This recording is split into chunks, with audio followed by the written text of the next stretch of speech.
বন্ধুরা good morning. তো সবাইকে জানাই শুভ নববর্ষ। তো দেখতে দেখতে কিন্তু আমার ঘরে প্রবেশ করার দিন চলে এলো। তো আজ পয়লা বৈশাখ, তো পয়লা বৈশাখের দিনকে কিন্তু আজ ঘরে প্রবেশ করবো বন্ধুরা। তো ঘরের জিনিসপত্র প্রায় মোটামুটি ধরতে গেলে কমপ্লিটই হয়ে গেছে, খুচকার জিনিসটাই বাকি আছে। তো দেখো বন্ধুরা, কিছু কিছু করে সাজিয়ে নিয়েছি, যে সোফাটাকে এখানটায় রেখেছি। আর এইদিকে কিন্তু সমস্ত কিন্তু ঠাকুরের আয়োজন চলছে এখন আমাদের। আর এখানটায় যে ফ্রিজটা রেখেছি, আর এই যে ঠাকুরের থালা বাসন সব ধুয়ে কিন্তু এখানে রেখে দিয়েছি। আর আজ হোমের কাঠ, এখানে ফলমূল সমস্ত কিছু রাখা আছে। আর এখানে কিন্তু মা লক্ষ্মী বসবে ফাঁকা জায়গাটা। আর এই বজরংবলীটাকে কিন্তু ননদ দিয়েছিল প্রায় 5-6 বছর আগে। তো দক্ষিণেশ্বর গিয়েছিলাম, তখন কিনে দিয়েছিল।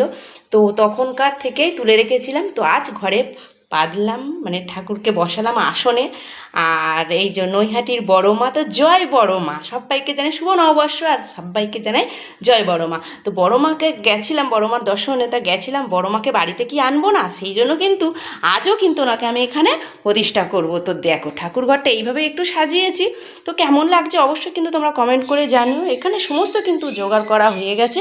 আর সকালে লোকজন খাওয়া দাওয়া করবে, তার জন্য কিন্তু দিদি শাশুড়ি মা এসছেন, তো উনি রান্না করছেন। তো ছেলের ঘরের খাট গুছিয়ে রাখা হয়ে গেছে এখানে। আর এখানে আমাদেরও খাট পেতে গুছিয়ে রাখা হয়ে গেছে বন্ধুরা। যতদূর যতটা পেরেছি ততটা করতে পেরেছি, একা হাতে সব কিছু, তোমরা তো বোঝোই বন্ধুরা। আর দেখো, আর আমিও কিন্তু, যেহেতু ঠাকুরমশাই আমার আসবে বলেছে সকাল 9:30টার সময়, তো আমি ওইদিকে কিন্তু ভোগ রান্নারও আয়োজন করছি। সকালে কাজবাজ সারা হয়ে গেছে। আর স্নানটাও সেরে নিয়েছি, পুজো এখন দিইনি। আর মাথাটা আঁচড়াইনি, একেবারে মাথায় শ্যাম্পু ট্যাম্পু দিয়েছিলাম, পাগলের মতোই আছি। আর এইদিকে ঠাকুরমশাই 9:30টায় আসবে বলেছে, তো এইদিকে বললো। আর ঠাকুরকে একটু ভোগ দেবো। তো যাদের বিকেলে নেমন্ত্রণ করেছি তারা আসবে বিকালবেলা, তার জন্য কিন্তু ওই ভোগটা পরে হবে, ওই ভোগগুলো পরে হবে। আর ওই এখন কিন্তু দুপুরবেলা পুজো হবে, তার জন্য কিন্তু ভোগের আয়োজন কিন্তু আমি কিন্তু ওই ঘরে, যেহেতু নতুন ঘরে করতে নেই এখন, তো আমার এই ঘরে, ছোট ঘরেই, এখানে কিন্তু ভোগের ভাজা বসিয়ে দিয়েছি। তো এই যে ভাজা কিছু অল্প অল্প করে কেটেছি, দুপুরবেলা আবার বেশি বেশি করে হবে। তো এখানে এই যে খিচুড়ি করব, আলুর দম অল্প করে, এই যে চালডাল বের করে নিয়েছি, খিচুড়ি করব আর আলুর দম করব। আর এখানে ভাজাভুজি, পায়েসটা একটু পরে করব, যেহেতু বিকেল অবধি পায়েসটা একেবারেই করে নেওয়ার চেষ্টা করছি। আর বন্ধুরা, আমার ভিডিওটা দেখতে দেখো আর আমার সঙ্গে থেকো তোমরা। বন্ধুরা, ঠাকুরঘর সাজাতে তো বসে পড়েছি। এইদিকে মা লক্ষ্মীকেও স্নান করাবো বসে পড়েছি। মা ওইদিকেও কিছু পুষ্পপদ, এই ঠাকুরের ফুলের থালাটা জোগাড় করে দিয়েছে। আর এইদিকে আমিও বসে পড়েছি নিয়ে। শাশুড়ি মা কিন্তু, শাশুড়ি মায়ের দুটো গোপাল নিয়ে চলে এসছে। আমি সুন্দর করে নতুন জামা পরিয়ে, মালা পরিয়ে বসিয়ে রেখে দিয়েছি। এখন মা লক্ষ্মীকে স্নান করিয়ে মা লক্ষ্মীকে রেডি করাবো। আর ঠাকুরমশাই চলে এসছেন, ওনার আসার কথা ছিল 9:30, তো উনি 9:05-10-এর মধ্যেই চলে এসছেন। তো এসে কিন্তু উনি জোগাড় করে নিচ্ছেন, আমার কিন্তু কিছুই জোগাড় হয়নি, হাতে হাতে সব কিছু জোগাড় করে দিই, সেটা কিন্তু আমার হয়নি। তো আমার একটু দেরি হয়ে গেছিলো। মা ওইদিকে ফল কাটতে বসে পড়েছেন, আর এইদিকে তুলসীতলায়, মনসাতলায় শাড়িও পরিয়ে দিচ্ছে। আর এদিকে নাকি ঘরে প্রবেশ করতে গেলে উদলানো দুধ দেখতে হয়, 1 পালি ভর্তি চাল দেখে ঢুকতে হয়, 1 কলস জল দেখতে হয়। তো সেগুলো, তারপরে জ্যান্ত মাছ, ওগুলো দেখে ঢুকতে হয় নাকি, ঘরের মধ্যে প্রবেশ করতে হয়। তো সেগুলো সমস্ত কিছু জোগাড় করা হয়ে গেছে। আর এই শাড়িটা আমি পরেছি, এটা হচ্ছে শাশুড়ি মা আমায় দিয়েছেন। আর শাশুড়ি মা যেই শাড়িটা পরে আছেন, ওটাকে আমরা শাশুড়ি মাকে দিয়েছি। আর বরমশাও কিন্তু ধুতি জামা পরে নিয়েছে। তো এখন ঘরের মধ্যে প্রবেশ করব বন্ধুরা। তো কাদের এইরকম নিয়ম আছে অবশ্যই কমেন্ট করে জানিও। তো আমি তো জানি না কিছু, ঠাকুরমশাই যেমন বলেছেন তেমনই কিন্তু আমরা আয়োজন করেছি বন্ধুরা। দেখো ঘরের মধ্যে প্রবেশ করছি, আর সব কিছু ভালো জিনিস দেখে দেখে ঘরে প্রবেশ করতে হয়। তো ঘরে প্রবেশ করছি, আর অবশ্যই তোমরা ভিডিওটা দেখো, অবশ্যই তোমাদের ভালো লাগবে।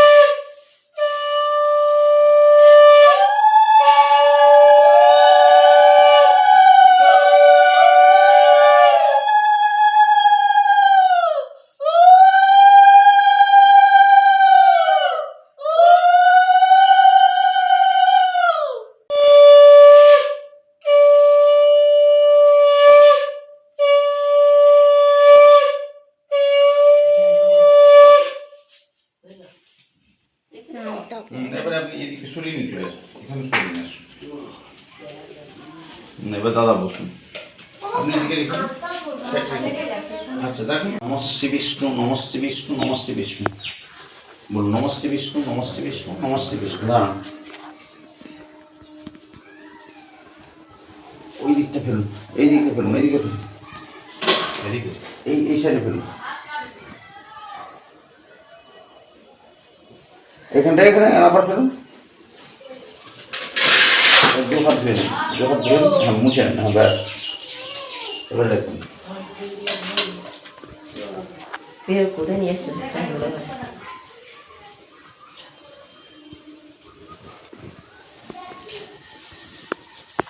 লাল চামড়া নিয়ে সেটা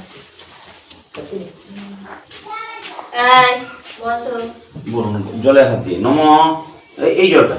নম শ্রী বিষ্ণু, নম শ্রী বিষ্ণু, নম শ্রী বিষ্ণু, নম তদ বিষ্ণু পরমং পদং সদা পশ্যয়ন্তি সুরয় দিবিব চক্ষুরাততম।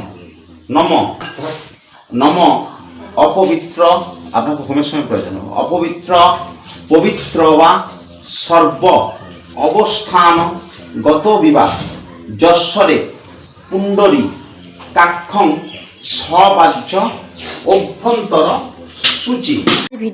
ভিডিওটা এই পর্যন্ত, আবার বাকিটা পরের ভিডিওতে নিয়ে আসবো। তো আজকের মতো টাটা।